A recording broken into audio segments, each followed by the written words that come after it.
That's not just the sound of that first sip of Morning Joe. It's the sound of someone shopping for a car on Carvana from the comfort of home. That's a good blend. It's time to take it easy, like answering some easy questions to get pre-qualified for a car in minutes.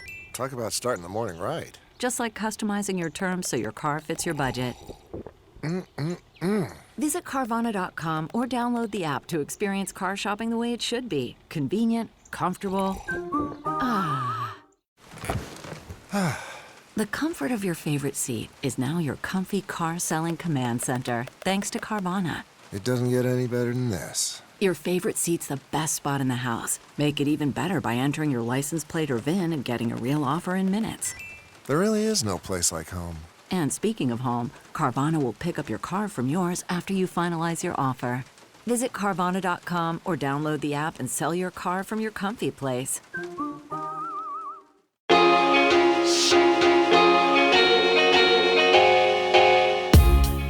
How much should we observe our own behaviour?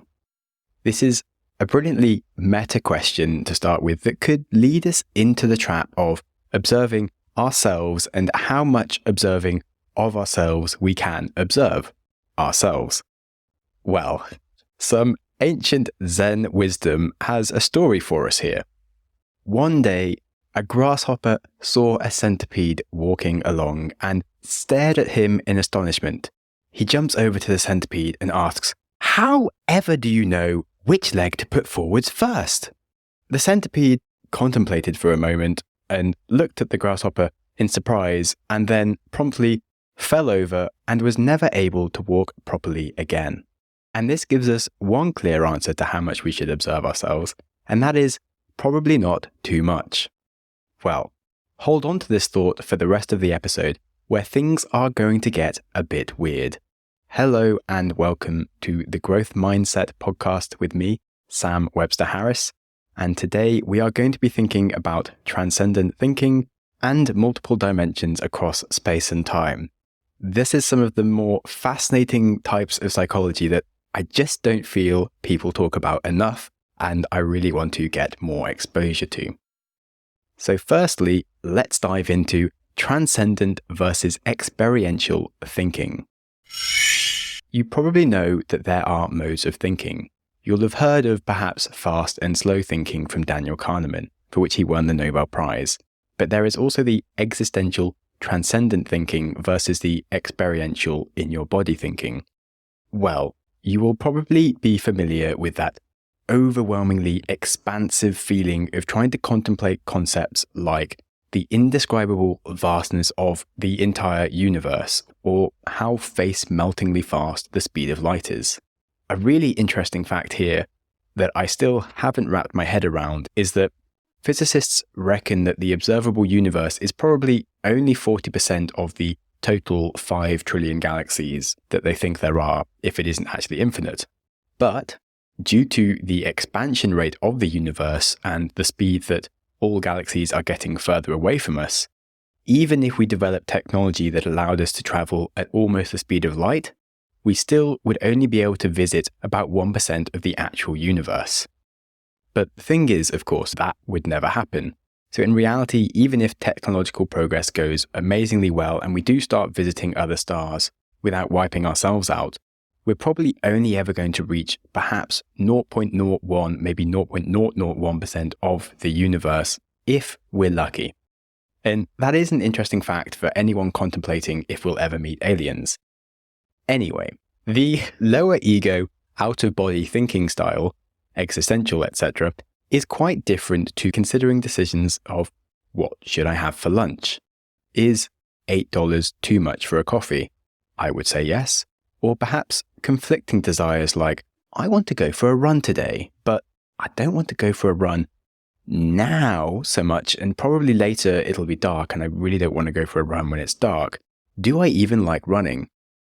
Well, these sorts of decisions are all about ourselves rather than understanding something grander. And I think there's something fleetingly beautiful about those expansive thoughts. They get us away from the incessant nature of our mundane experiential existence. And it feels like perhaps for just a moment you do discover a deeper reality, like peering behind a mirror and seeing a whole new world. You could describe it as if we spend our whole life underwater and you suddenly get to stick your head out for a second and realize there is so much more to the universe beyond our small existence. And then it quickly gets forgotten again. Because the problem is we can't stay in that mode of thinking whilst we try to go about our normal existence. The knowledge of the fact that we are an arbitrary tiny speck in the space-time continuum doesn't leave us forever humbled. No, we snap back to assuming that we are doing day-to-day stuff that is actually important because we need to make decisions about it.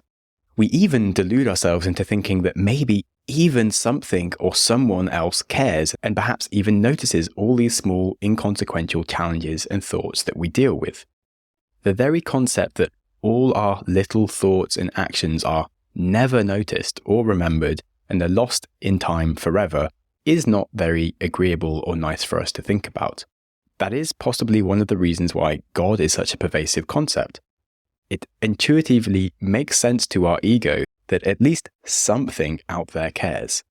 And it's also a reason why we like companionship. To have someone with us as we toil away through the years of our life is really nice.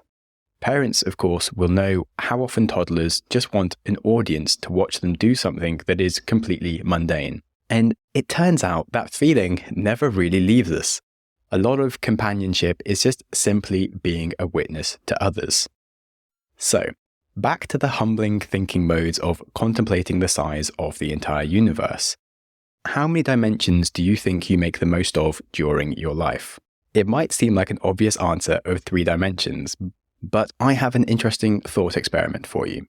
Something that always grabs me when I travel on a plane. During the takeoff and landing, it's a rare occasion where you can look down on the Earth and humans. Our lives are lived glued to the surface of the planet. It's a singular 2-dimensional film that is actually the plane of our existence. Sure, we have buildings that might go up a few meters or even hundreds of meters. And yes, we can explore mountains, and this does mean that our height above sea level can change, but you will never peel yourself off the surface of the floor that you're on. Like, just try right now to spend more than 1 second not connected to the floor. Like, you can't. And in the eyes of birds, we are basically slugs. And now, considering how important it is to us that we are 3-dimensional creatures, it is really funny and challenging to accept that we live a mostly 2-dimensional and flat existence when you consider how much more there is to the 3rd dimension that we're not using. And this feeling of being a tiny human with a tiny potential of exploration in terms of the 3rd dimension of height in the universe is just mostly forgotten about until I nestle into an airplane seat and peer out the window and start on my existential journey into the clouds again, where I ponder these stupid things. But this also represents another very overlooked concept, and that is, how many dimensions do you think in? Well, if we go back to the space-time continuum again, we just learned about the fact that our existence within space is actually a much more 2-dimensional existence than we're ever aware of 99% of the time. In fact, you might have never thought about that until I just told you it. And to be fair, I've never even heard of it until I actually thought about it myself. It might even be an original idea. Probably isn't. I should research it. But the point is, it doesn't get thought about a lot. And what if it's the same thing going on with time and how we use it? We go through our minutes, days, weeks, and years in a way more autopilot mode than we think. And why? Well, firstly, there's our genetics, our mindsets, our traumas, our experiences, and our environment that create a wonderfully complex but entirely deterministic framework for what you will do next. And most of those decisions really aren't very examined. And you might think you're someone that overthinks, but trust me, you don't. The infinite possibilities just for my next 5 minutes are really not scrutinized in the slightest. I could run away with my girlfriend's cat and board the first yacht I find going to the Caribbean, or I could help her make lunch. I could attempt to unpeel myself off the surface of the planet for 2 seconds by jumping off the balcony, or I could ring my mum. I could delete my podcast and the 8 years of work I've put into it, or I could ask ChatGPT for a list of 100 less morbid examples to use for this section. However, despite all these diverse options I have available to me, generally speaking, my brain will just think about either the work that I'm actually doing, or instead think about very conventional, unexciting ways to not do my work by pretending that I have something else worth doing, like checking my email or eating something in the fridge. How I use my time, compared to how I could be using my time, is mostly very unexciting. Just like in space, we could move in any of the three-dimensional directions, yet mostly we are glued to the floor. In time, we could be choosing to do any of the infinite number of possible things to do next, but we only allow ourselves a shockingly small list. Just like gravity that pins us to the floor due to physics, our evolved nature wipes away as many possible decisions as possible. Our evolved nature wipes away as many of the incomprehensible decisions as possible, so we can live moment to moment with some coherence and reliability. And why does it do that? Well, brain processing is an expensive use of energy, and nature and evolution wants us to be optimized to focus on the most relevant things only. And also, we just don't want to be doing stupid things. Imagine you're driving from point A to point B, your home to your work, whatever.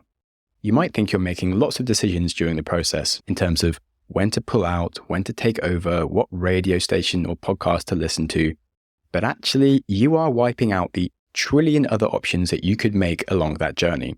You could choose literally an infinite list of different ways to drive from one point to another. You could go round the roundabout twice or 5 times if you felt like it. You could drive round the world twice instead. The route you choose is up to you, but you might not consider even more than 2 options.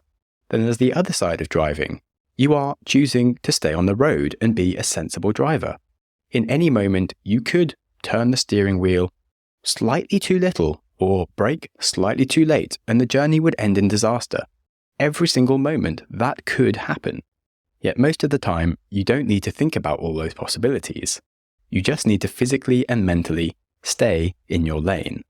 Because like the centipede that falls over, it isn't practical to try to stimulate yourself about all those possibilities all the time, or consider to do 1,000 wild ideas you might have for options to do things with your next few seconds of your life. You actually want to be that slug stuck to the floor with a very two-dimensional approach to your potential thoughts and actions. However, when should we try visiting more dimensions?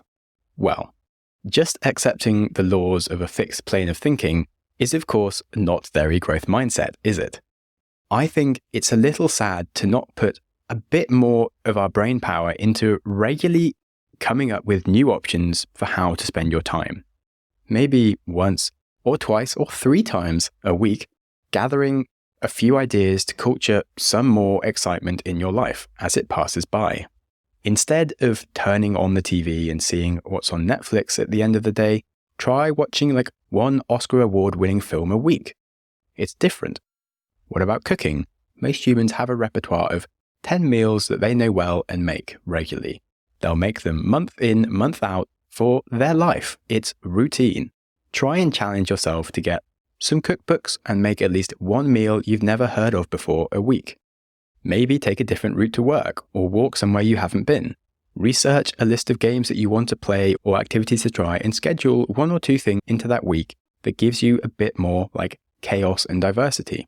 When I had Topaz Azidas on the podcast, the author of 12 Questions for Relationships, he said that the most important thing for a good relationship is to respect date night. And that's not just the fact that it happens each week, but it's also putting in the effort to make sure that you do something different together each week. Don't just sit in the same restaurant with the same food. Always try to add some excitement and novelty into it so that you actually build new memories with your partner together. You'll not only discover more things about the world, but you'll also discover things about yourself and each other. And that makes life that little bit more beautiful and interesting.